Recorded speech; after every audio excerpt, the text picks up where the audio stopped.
Oh, nggih. Di situ kan ada yang dulu itu kecelakaan orang meninggal. Nyari pasir. Terus katanya ada gua-gua Iya. gitu ya masuk. Iya. Iya, saya pernah dikasih cerita orang itu katanya diingatkan gitu. Iya. Pun diingatkan. Iya, Sudah diingatkan tapi apa bandel gitu ya. Oh. Berarti yang sebelah mana yang kebelekan itu? Yang sebelah barat.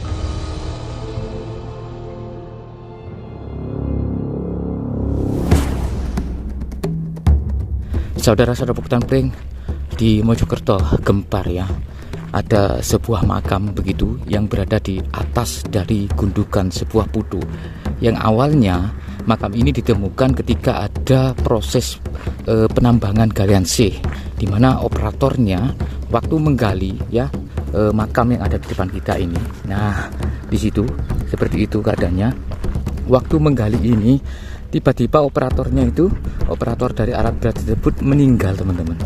Jadi meninggal. Nah, disitulah ketika diusut ternyata di atasnya terdapat sebuah makam. Bisa dilihat seperti itu keadaannya. Nah, galian ini luasnya hampir 1 hektar lebih ya. Bahkan mungkin bisa nyampe 5 hektar seperti ini keadaannya. Nah, jadi tanah yang saya pijaki ini di kedalaman sekitar 30 meter dari sebuah dataran yang berada di atas makam tersebut. Oke, seperti apa keadaan di atas sana? Ikuti terus di penelusuran kami, Pukutan Pring.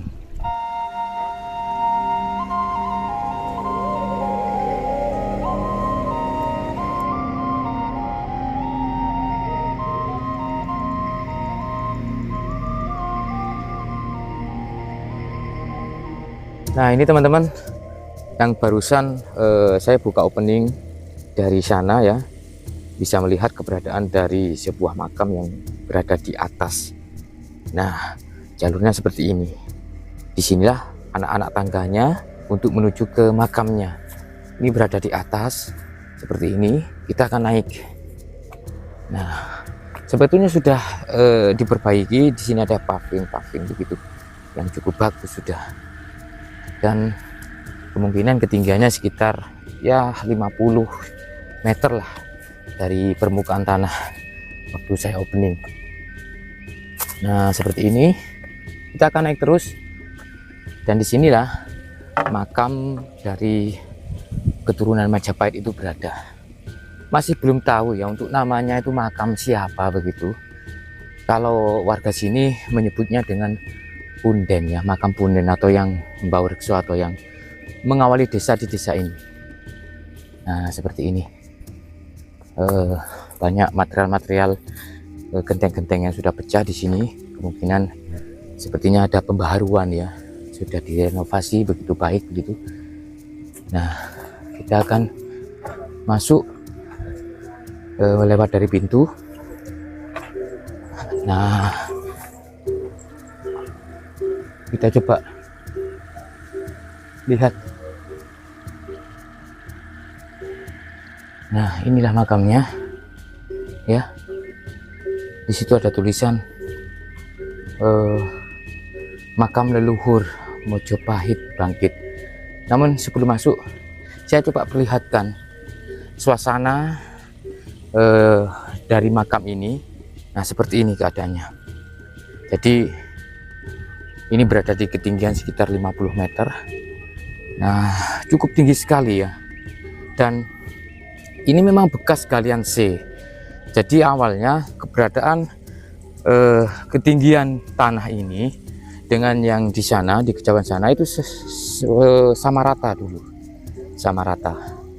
Namun ada galian C sehingga membentuk seperti kubangan besar seperti ini. Dan kejadian ada pekerja ya yang mengemudi alat berat ketika ingin mengeruk di bagian ini, di bagian area makam ini, itu yang operatornya ya meninggal, teman-teman. Meninggal tanpa ada sebab apapun begitu. Jadi kejadiannya waktu mengeruk bagian-bagian dari area tanah ini begitu, ternyata meninggal. Dan oleh sesepuh ini sebetulnya sudah dilarang gitu loh, sudah dilarang, tapi kekeh aja begitu. Nah, di waktu kejadian itulah makam yang sebelumnya hanya berupa makam biasa sederhana, hanya berupa batu nisan saja, ternyata oleh warga sini ada inisiatif untuk merawatnya sehingga diberikan sebuah cungkup begitu ya, seperti ini, diberikan sebuah cungkup. Nah, ini ada Kang Petung Sewu. Dan hal yang paling unik yang sudah biasa ada berada di sebuah tempat keramat ini teman-teman, yaitu pohon kepuh ya. Nah, pohon kepuh ini biasa ada ya, jadi seperti hal tanda khusus begitu loh. Sebetulnya ini cukup rawan, ada pohon yang mulai sudah miring begitu, dan ini rawan longsor teman-teman.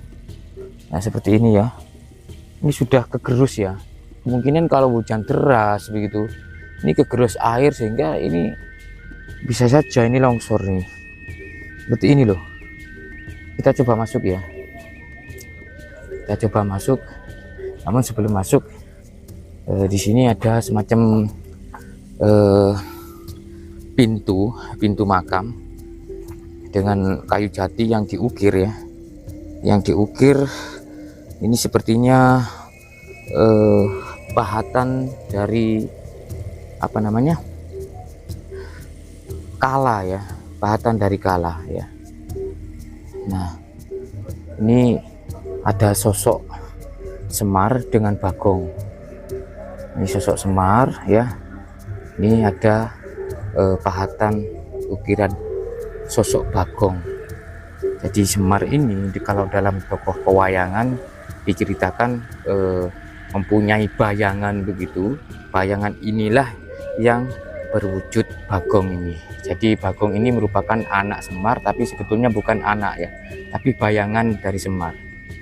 Nah, filosofi Semar sendiri itu sangat-sangat kaya sekali ya, bermakna yang cukup dalam sekali.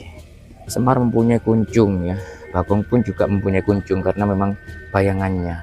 Terus kalau kita lihat sosok Semar ini ya, dia tidak berdiri namun tidak duduk, seolah-olah membingungkan begitu ya. Terus di sisi lain dari tangan kirinya dia menunjuk sesuatu, namun di tangan kanannya dia menunjuk ke bawah. Terus dari sisi mulutnya juga Semar ini dia dikatakan menangis juga tidak, dikatakan senyum juga tidak. Mata dari Semar sendiri dia seakan-akan meneteskan air mata begitu ya, kayak semacam orang yang mau menangis, tapi di sisi lain dia gembira. Jadi dua hal yang berlawanan kalau kita melihat dari sosok Semar ini. Ini kala memakan matahari kan ya? Iya, ini gambar kala ya, lukisan ataupun pahatan kala. Di sini ada matahari, terus Bagong. Nah, bawah ini Jawa Baru kan? Iya. Yang bertuliskan Supartono. Mungkin ini pembuatnya, pembuatnya ya, yang merenovasi ini ya. Di apa namanya, direnovasi atau diperbaiki di tahun 2008 kemarin. Ini Supartono ini. Nama mungkin nama pembuatnya ya. Oke, kita coba masuk ya. Kita masuk, kita buka alas kaki dulu. Oh, di sini ada gunungan, Kang. Oh, jadi baliknya. Ya, ini ada gunungan wayang ya. Nah, jadi kalau dalam tokoh pewayangan ya, dalam lakon pewayangan, kalau ini sudah keluar berarti area itu sudah berada di hutan begitu. Jadi ini kode untuk masuk hutan gitu. Nah, di sini ada semacam ada dua pala ya, dua pala. Terus ini adalah apa namanya, banteng dan singa, harimau ya. Kita masuk ya. Assalamualaikum ya Boib, assalamualaikum ya ahli bubur. Kita coba masuk.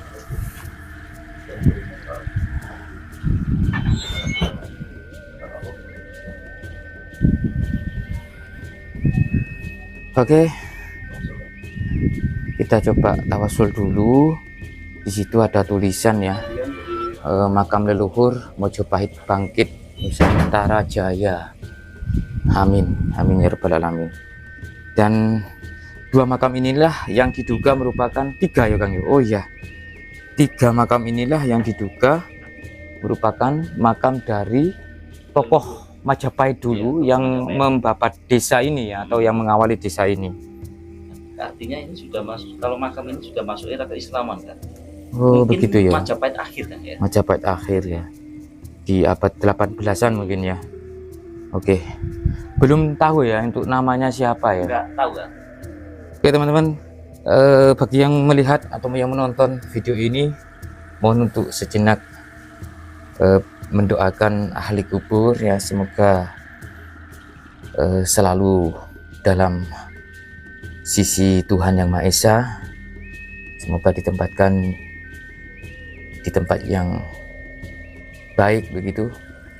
Dan kita tidak bisa memungkiri bahwa perjuangan beliau ini yang mengawali desa ini adalah merupakan sosok pahlawan di masa itu ya. Tanpa beliau ini kemungkinan ya area ini tidak seperti ini, masih hutan belantara seperti itu.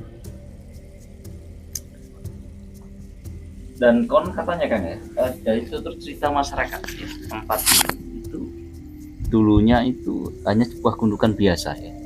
Dan memang ini areanya berada di Galian C. Nah pada waktu itu juga dari tutur masyarakat itu digali kan, yang gali itu meninggal dan alat beratnya itu sampai rusak ya. Nah itu artinya kan memang tempat ini disakralkan, dikeramatkan, dan kemudian dibangun semacam cukup seperti ini untuk menghormati apa yang ada di sini. Katanya juga ada insiden begitu ya, orang meninggal terus Iya. ketika bikin goa begitu, atau apa ya, Mungkin tertimpa gua yang ada di sana katanya. Iya, Cuman ada di guanya sekitar sudah sana. tidak ada. Itu memang kan di area sini itu kan memang full pasir kan ya. Dari orang-orang pada zaman itu kan untuk menggali pasir itu seperti membuat gua.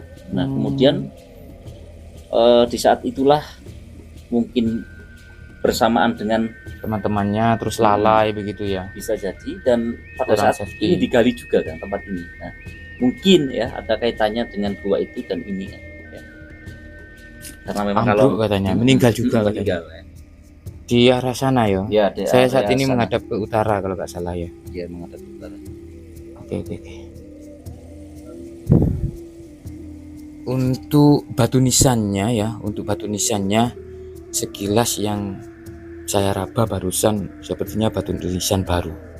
Kemungkinan dulu ini tanpa batu nisan. Ada 3 makam. Yang tengah ini batu nisannya lebih besar.